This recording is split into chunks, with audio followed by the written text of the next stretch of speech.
Hi and welcome to the third video in this series, and in this video we're going to go through the pitfalls or the mistakes that most authors make. Mistake number one is not starting with the end in mind.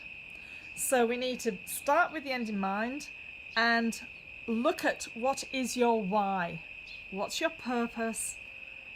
What's your reason for the book? For you, for yourself, but also for your reader. So what's your purpose? And then we reverse engineer. What do you want to get out of your book? Is it to leave a legacy? Is it to build your authority, which I hope it is? Is it to build your list, which is so important in your business? Or is it to make money from? Lots of different ways of making money from your book. So whatever the reason, the next thing that you need to look at, and I think I mentioned it in the first video, is who is going to read your book? Who is your book for? Who are you writing for? Whose problems are you going to solve? So you really need to look at that, and you need to go into this part is crucial. Before you do anything else, let me tell you a secret. If you do not do this right, no one is going to read your book. You really have to get to know your reader intimately. Exactly the same for your book. Your language and your style is going to be different, but also the content is going to be completely different, because you need to be writing your content with your reader in mind. Otherwise they're not going to read it. I'll give you an example, and I'm sure please forgive me, Jerry, if you mind me explaining this, but I have a client, Jerry, we all know and love him so well. He's a chiropractor and a osteopath, and he wrote this amazing, he has a brilliant, you need to go and get the book if you want to learn how to ignite your spark and feel younger, is the title of the book.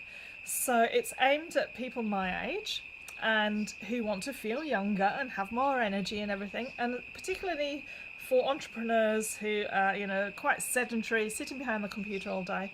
And it's all about posture, breath and movement, and it's some very simple techniques. So the concept was great, getting this over in his book. But when I got the first copy of his book, it was like a medical journal. I'm like, Jerry, I can't read this past page one, sorry. So we had to go back and we had to do some work around how to change his language. It really was like a research paper.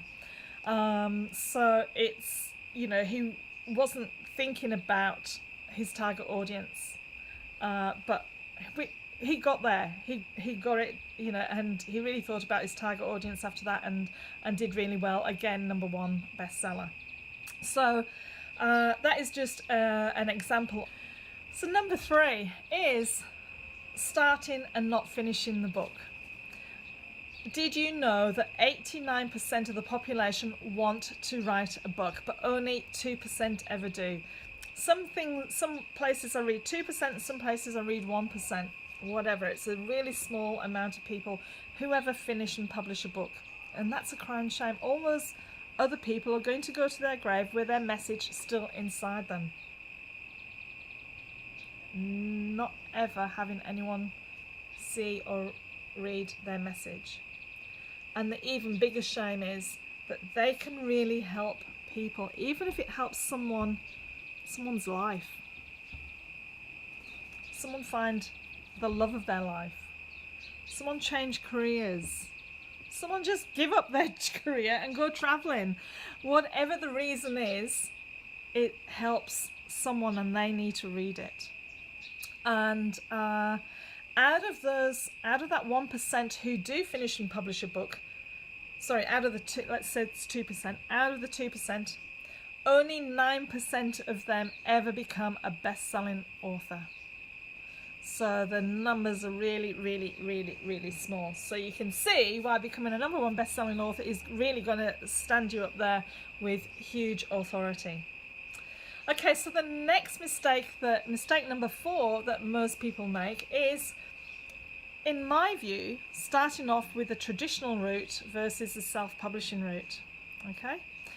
So if you look at all of the, if we were to list the pros and cons of each, they are so outweighed on the traditional route. First of all, it can take 18 to 24 months to actually write and publish your book.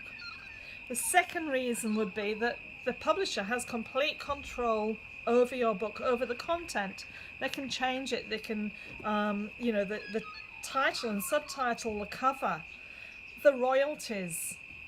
They are in charge of all of those things.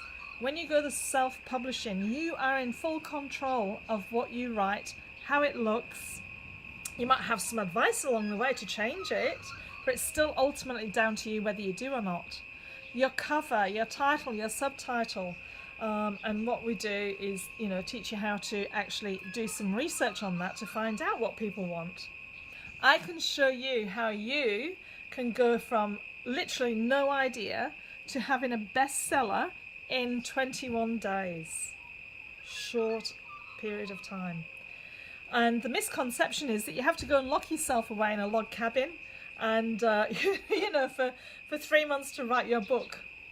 There's lots of ways, lots of tricks and hacks of being able to write your book really, really fast.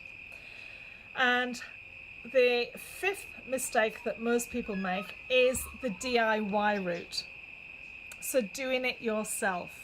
So it's a bit like, I just think of my kitchen cupboards in here that, you know, I did myself. My daughter and I built the first lot, and then my husband built the second lot. And I tell you, had we got the professionals in to start with, which we're going to have now because they're not lining up properly, but also there would have been less arguments, it would have been done faster, and it wouldn't be half finished as it is right now. They look great, but they're still half finished. So the DIY, it's exactly the same with your book. You need to short circuit the system. You need to find someone who's done it, someone who is still doing it now, and who helps other people. As I say, I've helped over 340, actually it's more like 350 people become a #1 best-selling author to date, and constantly doing it. Just last week, the last 2 weeks I've had 4 or 5 launches.